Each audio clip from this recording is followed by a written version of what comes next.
Greetings, Lute Society. I'm Donna Stewart. I'm Ron Andrico.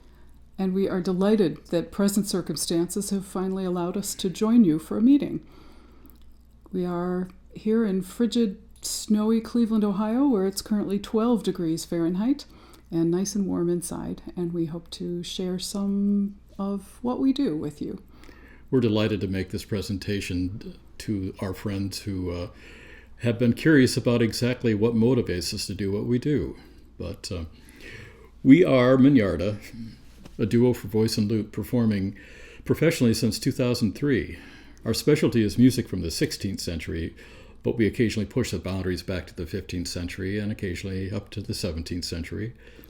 Since we met singing chant and polyphony in a small schola dedicated to music for the Latin Mass, we have a particular affinity for sacred music, circa 1500, the era of one of the greatest composers, Josquin de Près. We'll be featuring some of Josquin's music today.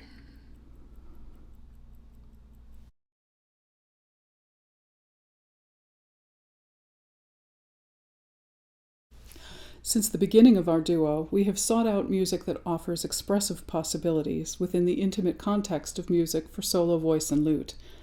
Although there survives a rather large quantity of historical music in this format, our research has demonstrated that making one's own intabulations from vocal polyphony was expected, and publishers and theorists like Adrien Leroy and Vincenzo Galilei provided detailed instructions on just how it was done. Of course, not every chanson, motet, or madrigal was best suited for intabulation, but we developed a knack for sorting through stacks of music to discover which particular pieces lent themselves to our format. First, the cantus line has to be tuneful and must bear the complete poem or devotional text so that a story could be told. Next, the lower parts had to be playable on the lute, whether in 2, 3, or 4 parts, sometimes more. Some pieces, such as Verdelot's Ultimi miei sospiri, are in 6 parts total, which, although a challenge, Ron claims is entirely possible due to the transparency of texture and the exchange of imitative voices.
The music of Josquin was justifiably famous during his lifetime, but was of such enduring quality that it provided fodder for intabulation for keyboard and plucked strings up to 80 years after it was originally composed.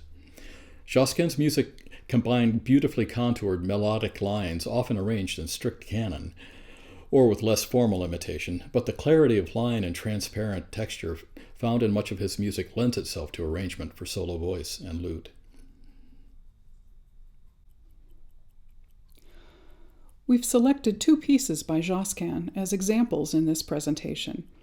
The first is the chanson Que vous, Madame, which is sometimes attributed to Alexandre Agricola, but bears strong stylistic characteristics of Josquin's music.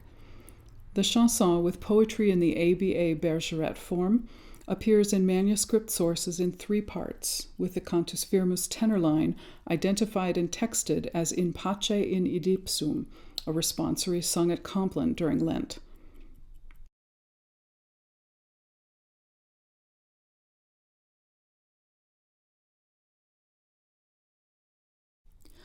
The original chanson motet was published by Petrucci in 1503, and Petrucci's version adds a 4th contratenor line designated ad placitus.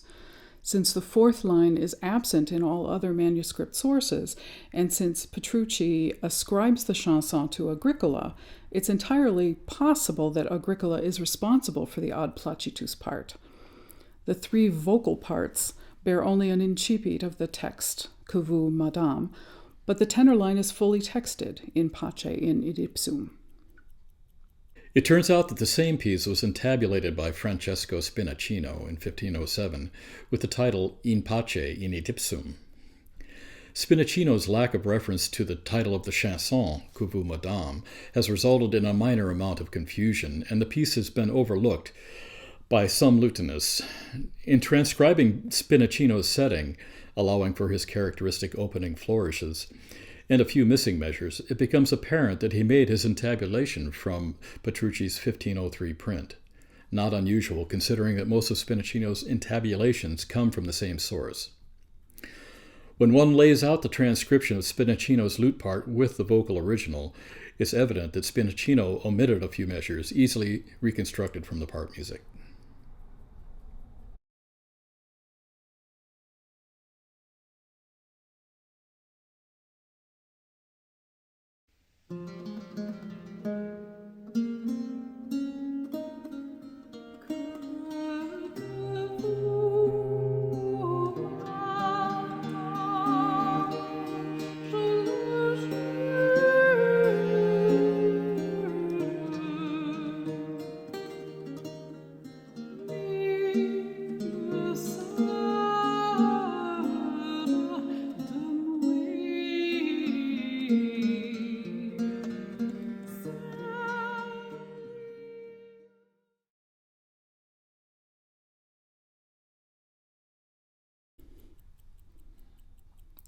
At this point, we would like to acknowledge the work of musicologist, fellow lutenist, and friend David J. Rothenberg, who has identified an interesting characteristic of a surprisingly large number of chansons from the late 15th century.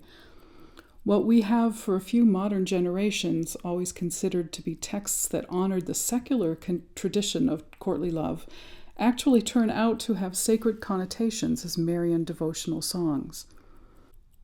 In the case of Que vous, madame, the use of cantus firmus leaves no doubt as to the sacred associations, but several other relatively popular chansons reveal themselves as disguised devotional songs, including the famous Heine von Giesegem de Tout bien plein and Bachouet's Comme femme déconfortée.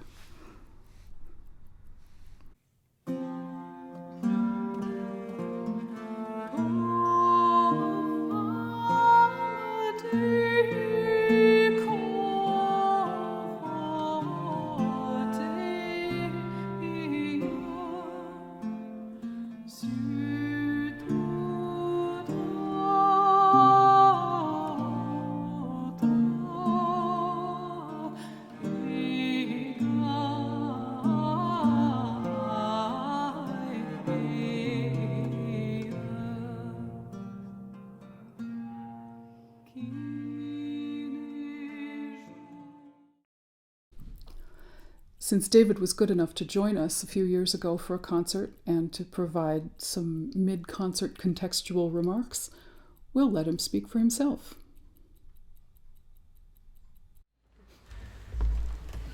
Hello. Hello. Good afternoon.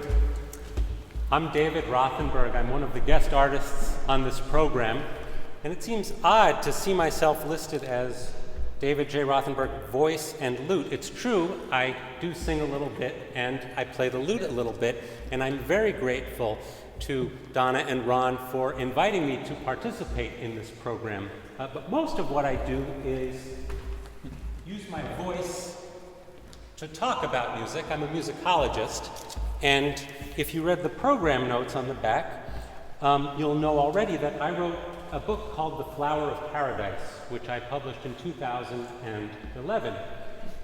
And this book is about this very widespread tradition in the late Middle Ages of combining two very prominent traditions within music. And one of those traditions is the tradition of love poetry and song, and the other is the tradition of veneration of the Virgin Mary.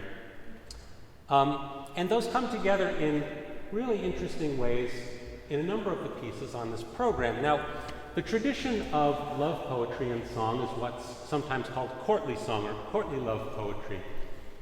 And the songs have a lot in common. Almost all of them are sung from the male point of view. They're singing to a female beloved, and she is beautiful, she is chaste, and she's graceful. And she's never, how do I put this? You never attain this beloved. She's admired from afar. And just from those two things, you can see that this tradition of poetry has a lot in common with veneration of the Virgin Mary, a beautiful, chaste woman who is deeply admired by those who sang our praises, and of course still is. Now, in music of the 15th century, these two traditions come together in so many different ways. Now, you've heard so far a couple of love songs, and that last one was part of this tradition. Earlier on, you heard the piece Vergine Bella by Guillaume Dufay, and just in that song alone, in its text, we see these traditions coming together. The text is by the famous Italian poet Petrarch, and it's in Italian, but it is clearly a prayer to the Virgin Mary. But it comes from a collection, his Canzoniere, which is a giant collection of love poems. Poems in this courtly love tradition to an earthly beloved named Laura.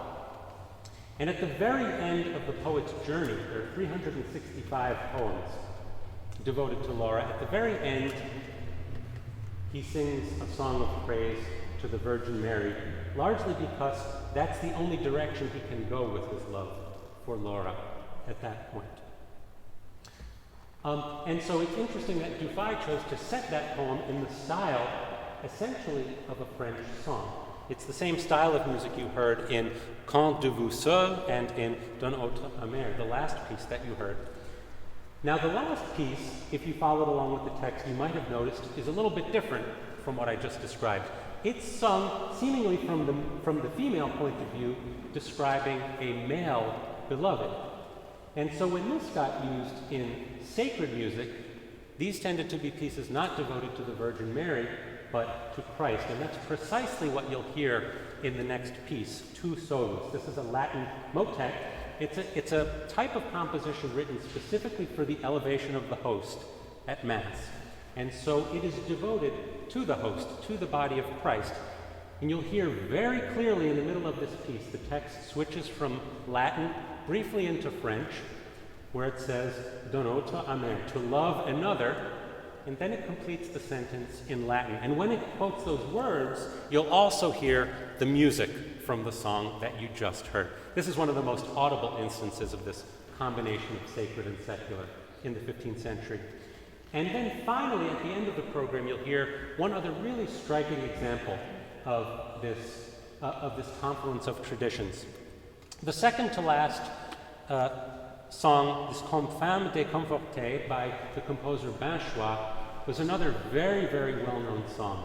It is a love song, and it's in the sub-tradition that you might call the sorrowful love song. So the narrator, and I think it's probably a man, although it's ambiguous, is comparing himself to a sorrowful woman because he suffers in this love. It's a beautiful song, and it was then quoted in the last piece on the program, which is really, I think, the featured piece. It's a piece originally composed for choir by Josquin, who was the best-known composer in Europe around the year 1500. And it's a setting of the Stabat Mater, this very powerful Latin devotional poem to the sorrows of the Virgin, very, very appropriate for this program in honor of the Sorrowful Mother. And the way that Josquin expresses this sorrow in the music, he does it to a certain extent through the text setting and the harmonies, although it's in what we nowadays would call a major key, which is not exactly what we'd expect of a sorrowful song. But the main way that he brings sorrow into this piece is that he quotes the middle voice of the song, Comme femme déconfortée. And so when you hear these performances, you'll actually hear the viola da gamba play this tenor line of the song in both versions. So you'll hear it first as the French song, and then when you hear Josquin's Stabat Mater, it'll be transposed to a different pitch level, but you'll hear that exact same melody, slowed down, that serves as a basis for this whole setting of the Stabat Mater. So it's a really wonderful illustration of the power of these two traditions when they're brought together. I think I'll end my comments there and let the music speak for itself. But I do hope that hearing a little bit about this tradition deepens your understanding and possibly even your enjoyment of this beautiful music. Thank you.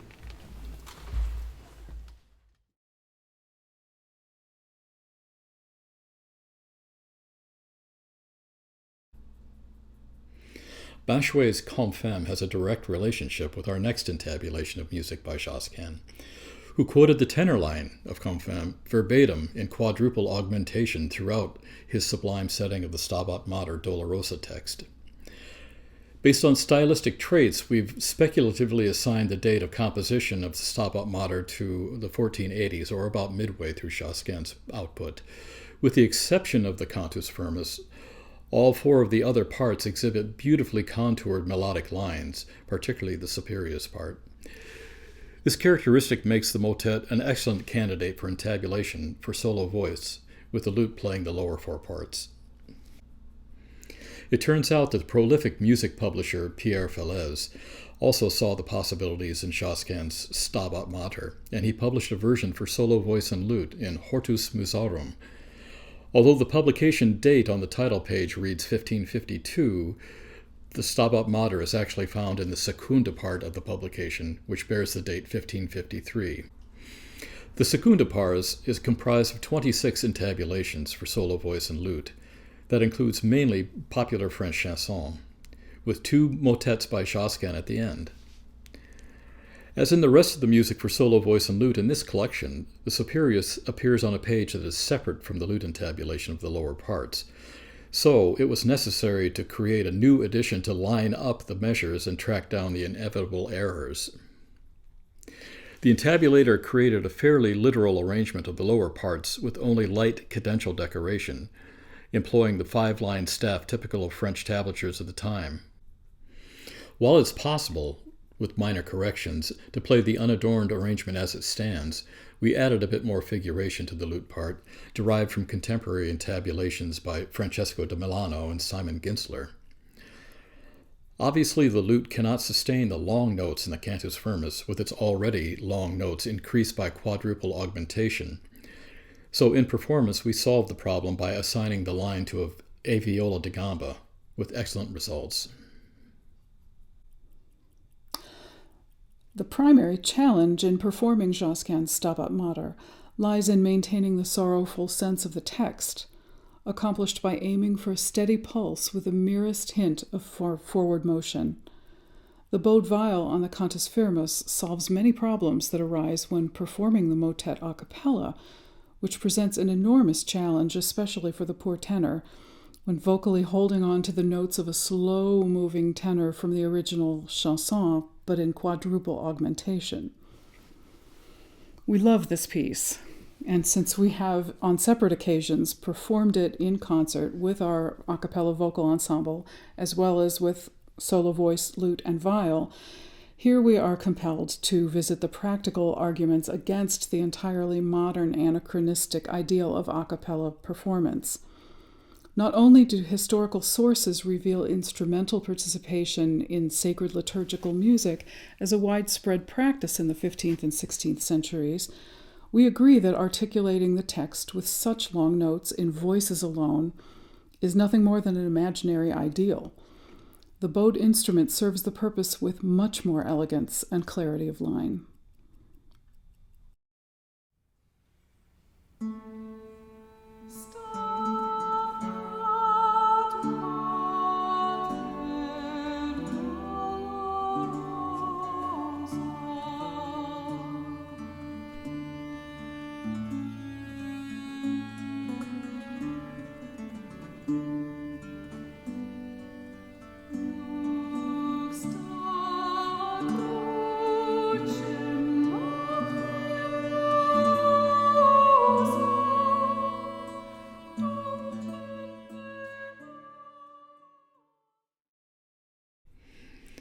The Stabat Mater text is telescoped, meaning the cantus does not carry the complete text and rests for several measures while the lower parts provide commentary.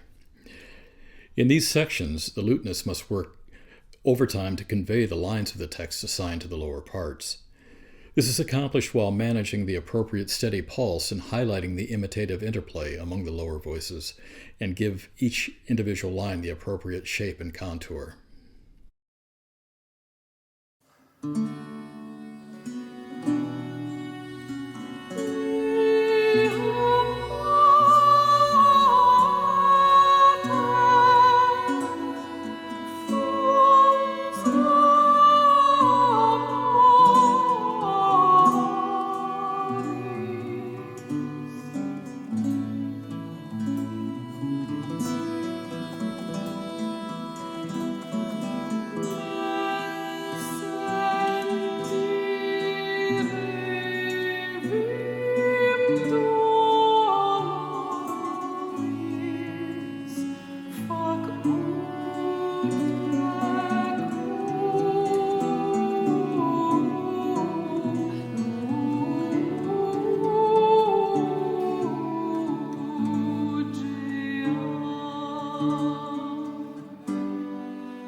The greatest challenge, but one of the most satisfying bits in Josquin's Stabat Mater, is the section near the end in the secunda pars that slips into triple time. Triple time was known as perfect time, and use of triple time was a compositional device used to reference the Trinity at key points of a sacred text. Sadly, Josquin's device is not well understood by many choir directors, who mistakenly think that Josquin was indulging in a bit of jollification, leading up to a Broadway musical ending. Effective performance honors the proportional time change, maintaining a steady pulse and acknowledging the compositional device without drawing undue attention to it.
In this final section, there are a few measures where the lower parts are in triple time, while the cantus is in tempus imperfectum diminutum, creating a compelling effect that is absent and entirely sacrificed in the intabulations for solo lute. Again, the goal of the performer is to understand the compositional use of such a device and honor it while not drawing undue attention to it.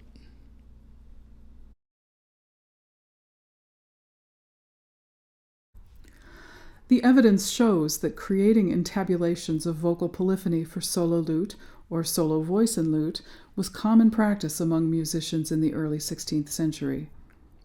The skill involved in creating sensitive intabulations is less common today, but the process of touching each and every word and every note of a chanson or motet leads to greater understanding of early compositional practice and much more engaged performances.